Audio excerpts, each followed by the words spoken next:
So the big question here is what is the U.S. going to do about transshipment? Because a 100% tariff is really prohibitive. 25% is probably not. I think some Chinese car makers are already selling at larger per unit losses than that. But at 100%, you're not going to be able to sell cars to the U.S.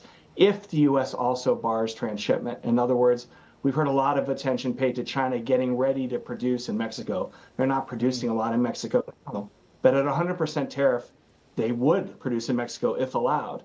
Are those cars going to be able to cross the border, Chinese-made cars in Mexico, at a much lower tariff? China's going to produce in Europe. Are those cars going to be able to enter the U.S. at a much lower tariff?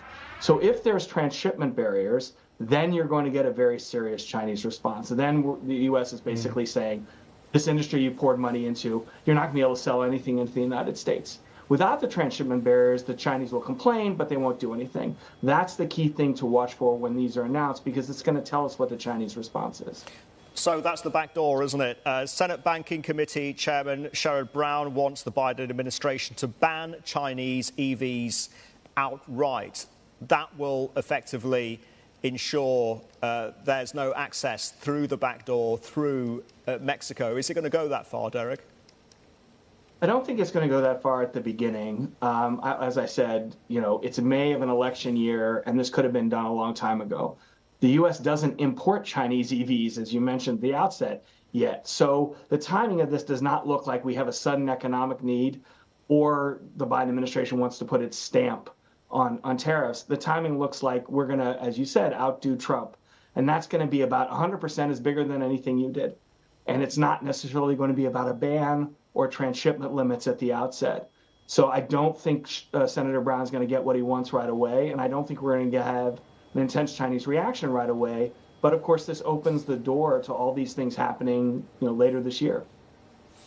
Derek, this whole phenomenon of, as you refer to it, transshipment, I think of it more sort of end run, right? Could be Chinese autos backdoor through Mexico. BYD's there, we know already. It's already happening through Venezuela. And I mean, one of the ironic things is it's actually narrowed the U.S. trade deficit with China, although the U.S. deficit with all these other countries, including Venezuela, Mexico, et cetera, they're actually at record highs, which begs the question. Some people have said maybe the only way to stop this end run is for basically to ring fence things and just slap a 10% across the board tariff on anything that comes into the U.S. Is that extreme?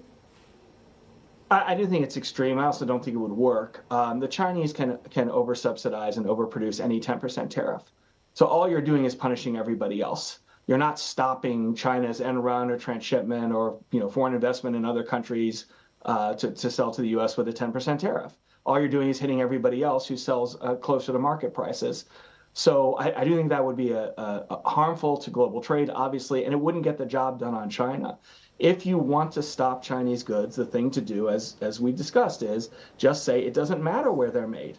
I don't care if it's a 49% Chinese venture. You're still benefiting from government subsidies, unfair trade practices, possible IP theft in the past. You can't sell to the U.S.